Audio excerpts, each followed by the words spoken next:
Olá a todos. Hoje vamos iniciar uma série de diálogos estratégicos sobre as oportunidades do 5G no agronegócio, com líderes do setor.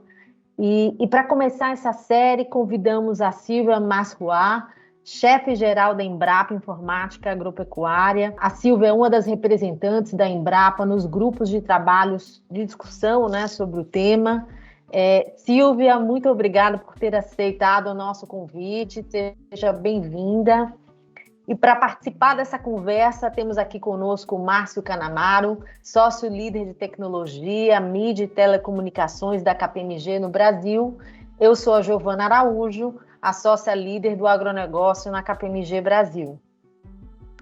E então, podemos iniciar esse diálogo estratégico. Silvia, nós sabemos que apenas 23% do espaço agrícola brasileiro possui algum nível de cobertura por internet, né? Então, um estudo recente conduzido pela Exalc e USP, ele mostra essa lacuna, né, que muitos estão chamando como o deserto digital do agro brasileiro. E traz dois cenários para a conectividade no campo. Um primeiro cenário, que seria o modelo tecnológico de sinal 4G, 3G, 2G ou equivalentes, usando a estrutura de torres, e antenas de comunicação existentes. Esse seria um primeiro cenário, maximizar essa estrutura.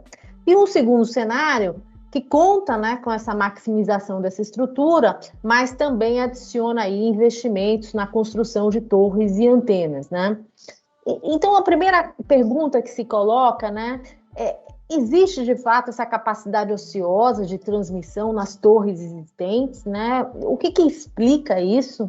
E na sua visão, quais são os principais fatores, que vão contribuir para que essa capacidade ociosa seja equacionada, Quais são as principais ações, nessa direção?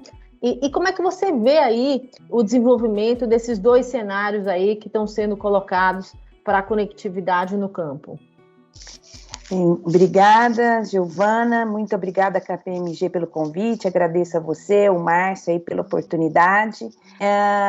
Esse estudo, sobre conectividade apresentado aí pelo Ministério da Agricultura e pela Exalc, ele é bem interessante, porque ele traz um diagnóstico, bem realista de como está o nosso país aí em relação à conectividade.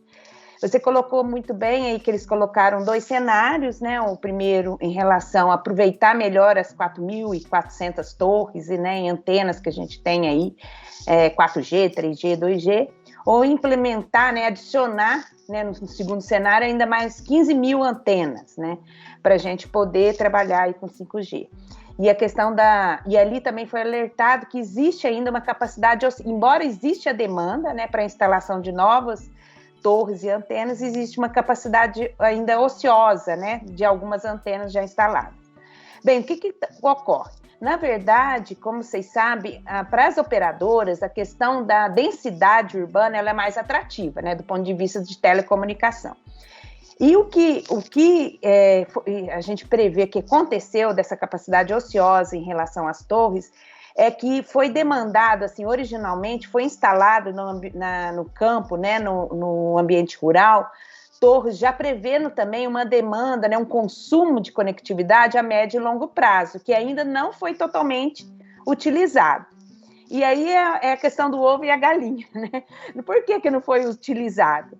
Porque, assim, existe cada vez mais a demanda, por novas tecnologias em toda a cadeia produtiva, desde a pré-produção, antes da porteira, na produção e na pós-produção, após a porteira.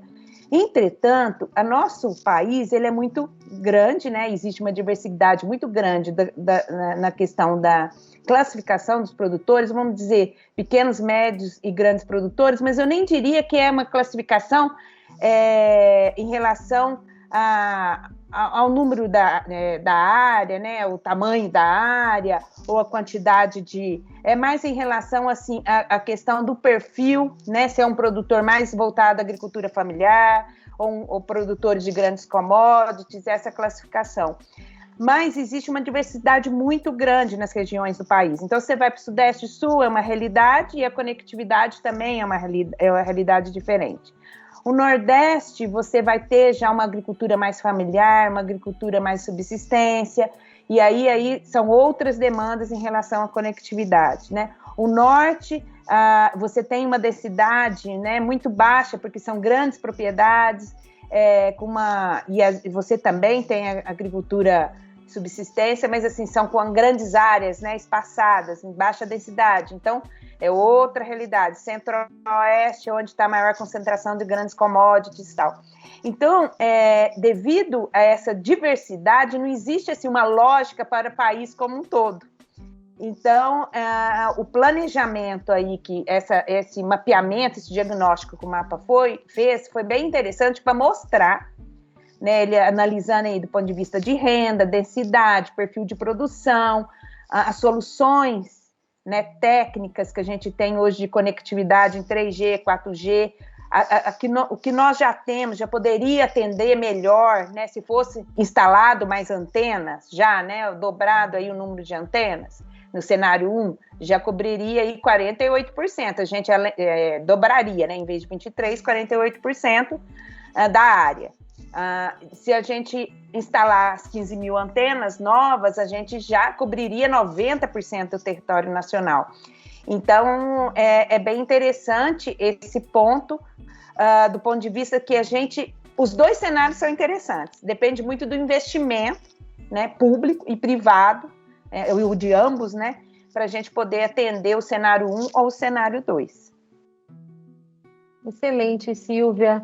E um outro aspecto, você falou muito bem, né, dessa discrepância que o estudo aponta, né, e você ressalta essa discrepância na cobertura entre estados e regiões, né, nesse público-alvo também, né, de políticas públicas, né, e os desafios diferentes, né, que existe para um agricultor familiar, né, e comparativamente aí com um grande exportador de commodities, né.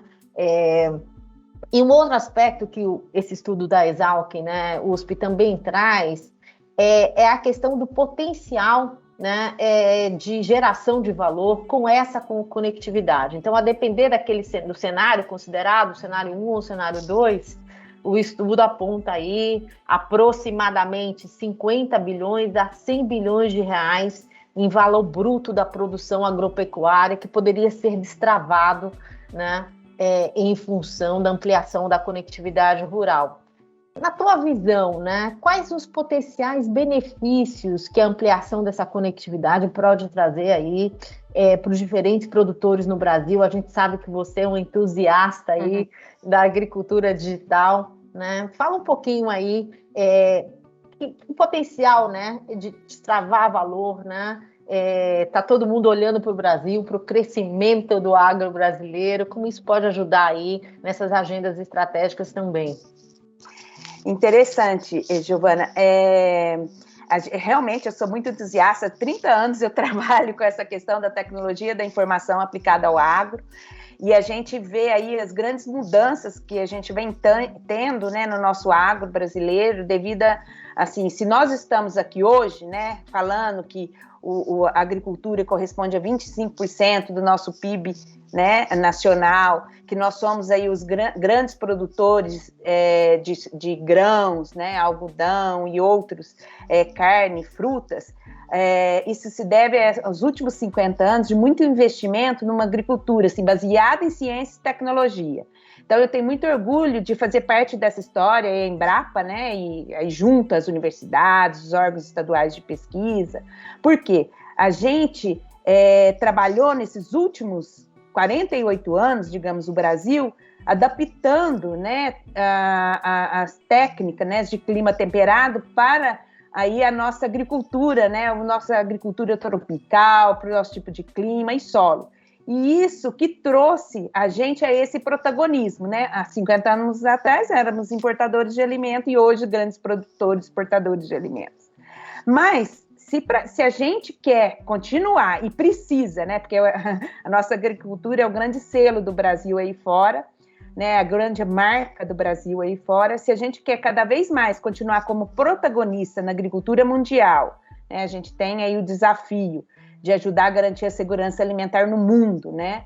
Existem os dados da ONU aí de ter 9 bilhões de pessoas até 2050 para serem alimentadas, aumentar em 70% essa produção, e é esperado que 40% desse aumento de produção venha do Brasil.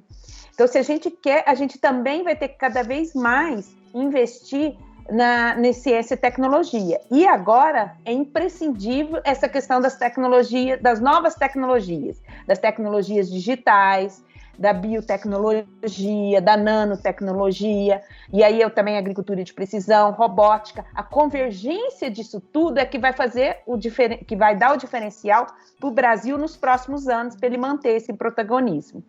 E aí você colocou muito bem, né? A gente tem uma diversidade muito grande, como a gente falou, né? De 5 milhões de produtores rurais, nós temos aproximadamente 400 mil que são aí classificados como grandes produtores, e mais ou menos 4 milhões e meio pequenos e médios produtores. Então, o uso da tecnologia digital, ela é determinante em qualquer um dos casos, assim, não tem como fugir, né? Isso a gente comprovou. Vocês devem ter acompanhado aí os dados, né? A Embrapa fez um levantamento com o Sebrae, junto a pequenos e médios produtores. Agora, nós aplicamos uma pesquisa em 2020, aproximadamente para 750 entrevistados, desses aí, tanto para pequenos e médios produtores, quanto para prestadores de serviços nessa área de tecnologia digital. 85% deles já responderam, mesmo pequeno e médio, que eles utilizam pelo menos uma tecnologia digital, mas daí a gente já vê a diferença. Eles entendem como tecnologia digital, às vezes, um aplicativo de mensagem, que já permite eles conversarem com a cooperativa, com assistência técnica rural, ou até mesmo com o fornecedor deles de insumos, ou até mesmo aplicativos de delivery, né, que eles começaram a utilizar para entregar né, seus produtos ao consumidor final. No momento da pandemia, isso ficou muito claro, né? Essa aceleração do uso dessas tecnologias pelo pequeno e médio produtor. E é interessante que também nessa pesquisa a gente vê alguns desafios. E do ponto de vista dos produtores rurais, os maiores desafios são a questão da capacidade de investimento. Ainda eles enxergam que essas tecnologias, para eles ainda o custo é alto, é diferente do grande produtor, que não é tanta capacidade de investimento, porque eles têm uma economia, né? Eles trabalham com maior escala, tudo bem. Agora, o pequeno e médio, não, ele já tem mais essa dificuldade. Um outro ponto apontado por eles, que é o que a gente está falando aqui, é a questão da conectividade. Então, todos, seja o pequeno, o médio, o grande produtor, é a conectividade. O pequeno e médio coloca, inclusive, a questão também da capacitação. Eles têm dificuldade, às vezes, de entender o porquê, como a tecnologia digital pode ajudar a reduzir custo, a otimizar o uso de recursos naturais, dentro da cadeia, desde o planejamento, no sistema de gestão. Então, existe também um outro desafio, que é a capacitação e a inclusão digital desse pequeno e médio produtor. E aí remete até a sua primeira pergunta, a ociosidade, às vezes, de antenas em determinadas regiões, porque não está sendo explorado tanto a tecnologia digital, então, para uso, né? Desde melhorar essa conexão deles com assistência técnica rural, né, até nessa questão de usar sistemas mais integrados de gestão, né, sem falar no que a gente está vendo aí pela frente, né, que a gente já está usando, já vem discutindo a questão da internet das coisas, né. Hoje, a gente tem bastante estações agrometeorológicas no campo, estações pluviométricas, já temos aí imagens de satélite em diferentes resoluções sendo utilizadas, podem ser utilizadas, né? Nós temos aí colheitadeiras automatizadas estimando produtividade, né, por talhão. Então, existem diferentes tecnologias, implementos agrícolas que podem ser melhor explorados, tanto para o pequeno, para o médio, para o grande produtor, né? O grande, como a gente falou, ele tem mais capacidade de investimento, ele consegue explorar melhor isso, né? Tem mais facilidade, às vezes ele mesmo contrata, né, empresas privadas, para poder prestar esse serviço. O pequeno e o médio, ele precisa um pouco mais de políticas públicas, né? Tanto do ponto de vista da extensão rural, de crédito rural, de incentivos, até de cooperativismo para a introdução dessas novas tecnologias. Mas a gente vê que hoje, pelo estudo que a gente fez, que eles são sensíveis, 95% dos entrevistados falaram, nós precisamos introduzir novas tecnologias no sistema de produção. Independente se é um setor de hortifruticultura, se é um setor de café, de grãos, eles sentem essa necessidade que eles precisam entender melhor e introduzir essas novas tecnologias.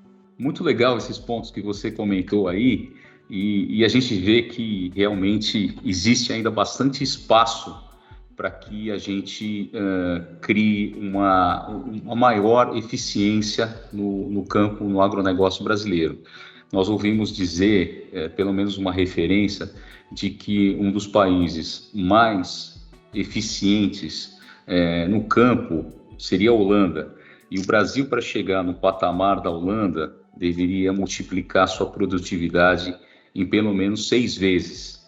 Pelo menos essa é uma referência que eu tenho aqui como um número. Uhum. Eu gostaria de saber o seguinte, como que se compara a performance de uma lavoura que usa o 5G com uma que não utiliza o 5G, né? Como que a gente pode entender que o 5G vai alterar a dinâmica de crescimento de uma fazenda, por exemplo, nessa eficiência operacional, nesse desempenho de entrega? Porque a gente está falando aqui não somente do 5G, mas você tocou em pontos importantes aí, o IoT, né, a utilização de drones e de outras tecnologias, que são tecnologias satélites que estão interconectadas com o 5G, e devido à altíssima velocidade, baixa latência, vai fazer com que essas tecnologias mais disruptivas floresçam e se integrem totalmente no campo. Como que você vê, então, essa produtividade com o 5G de uma fazenda com e sem no futuro próximo? É interessante, muito interessante essa sua pergunta, Márcio, porque, na verdade, a gente fala muito de 5G, né? 5G, estamos trabalhando aí, inclusive, né, o Brasil, nessa questão do leilão do 5G para as operadoras. E qual a importância disso no campo? Eu sempre comento que, na verdade, trazer o 4G, o 3G para o campo já é super importante, né? Se a gente trabalhar no cenário 1, como a Giovana colocou, né, lá do estudo que foi feito pelo MAPA, já é importante para a gente dobraria a capacidade de conectividade no Brasil, né? E é importante colocar que a gente, falando aqui em 4G, mesmo em 4G, a gente tem que pensar, não é só na sede da fazenda. A gente tem que pensar lá no campo mesmo. Então, o que a gente está precisando de conectividade não é só chegar na sede, é chegar lá no campo. E daí que eu acho que tem muito a ver com essa sua pergunta.